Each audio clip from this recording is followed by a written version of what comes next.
saber mesmo, amém? Vamos ler lá então a partir do verso 8.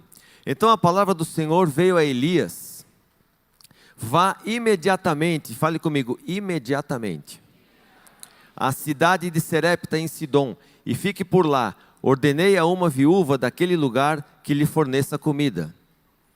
Ele foi a Serepta. Quando chegou à porta da cidade, encontrou uma viúva que estava colhendo gravetos.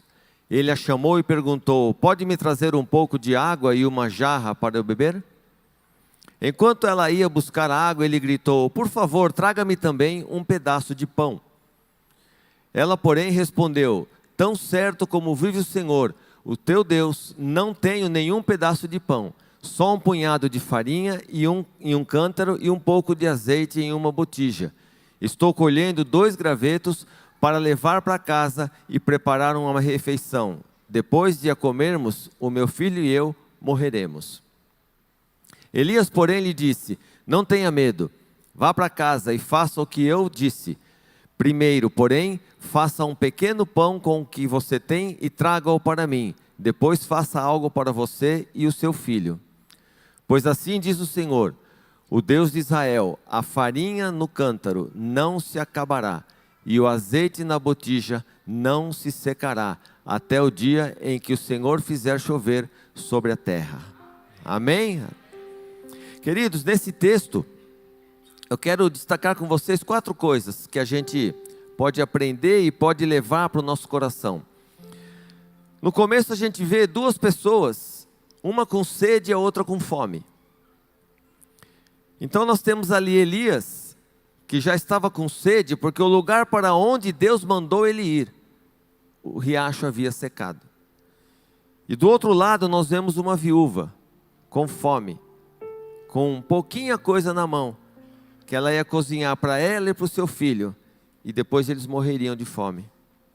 A segunda coisa que a gente vê é que Deus falou. Fala comigo, Deus falou.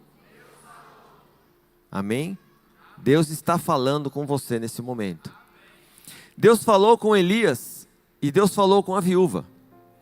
E após Deus ter falado com os dois, o que os dois fizeram? Teve uma ação dos dois. Elias se levantou e foi. E ele demorou para ir? Deus falou para ele: vai daqui a pouco, vai quando você tiver vontade. Deus falou: vá imediatamente. Isso nos leva a crer que quando Deus nos manda fazer alguma coisa, é para fazer na hora. Não é para ficar esperando ou sentindo. Você não tem que sentir, você tem que obedecer. A viúva também ouviu.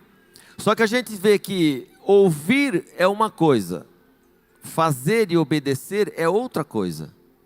Vocês notam que no texto que nós lemos, depois que Elias foi e disse para a viúva o que ele precisava dizer da parte de Deus, a viúva, já tendo ouvido Deus, porque Deus falou que já tinha ordenado a viúva, ela hesitou. Ela olhou para o pouco que ela tinha e falou: poxa, se eu der uma parte disso para o profeta, se eu der uma parte disso para Deus, vai faltar para mim. Olha para a sua mão. O que tem na sua mão? Nada. Mas tem a sua mão. Isso é suficiente para Deus fazer o milagre que Ele precisa fazer. Amém? Deus não precisa de ajuda. Deus precisa de obediência e ação. Quando a viúva se dispôs, mesmo depois de hesitar, a fazer o que Deus pediu, ela experimentou um dos maiores milagres de abundância que a gente vê na Bíblia. Queridos, nós temos que entender que Deus sempre tem o melhor para nós.